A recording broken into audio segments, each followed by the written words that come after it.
ભરૂચના શ્રીજીપુરી હવેલી ખાતે કલાત્મક સોના ચાંદીના હિંડોળે ઠાકોરજીને ઝુલાવાયા. પુષ્ટિમાર્ગીય પરંપરામાં અષાઢ વદ બીજથી શ્રાવણ વદ બીજ સુધી હિંડોળા ઉત્સવ ખૂબ જ શ્રદ્ધા અને ઉલ્લાસભેર ઉજવવામાં આવે છે. હિંડોળા ઉત્સવ એટલે પ્રભુને પ્રેમના ઝૂલે ઝુલાવવાનો તેમજ આત્માને પરમાત્મા સાથે જોડી ભક્તિના પુષ્પો અર્પણ કરવાનો અનુપમ અવસર.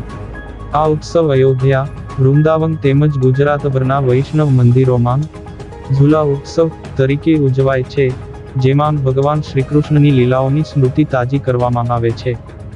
આ જ પરંપરાગત ઉત્સવના ભાગરૂપે ભરૂચના બળેલી ખો સ્થિત શ્રીજીપુરી ખાતે આવેલી વલ્લભ ભટ્ટજીની હવેલીમાં ઠાકોરજીને જરીવર્ક કરેલા કલાત્મક સોના ચાંદીના હિંડોળે ઝુલાવવામાં આવ્યા હતા. આ દિવ્ય અને આહલાદક દર્શનનો લહાવો લેવા માટે ભરૂચ શહેર તથા આસપાસના વિસ્તારોમાંથી મોટી સંખ્યામાં વૈષ્ણવજનો અને શ્રદ્ધાળુઓ ઉમટી પડ્યા હતા અને ધન્યતા અનુભવી હતી.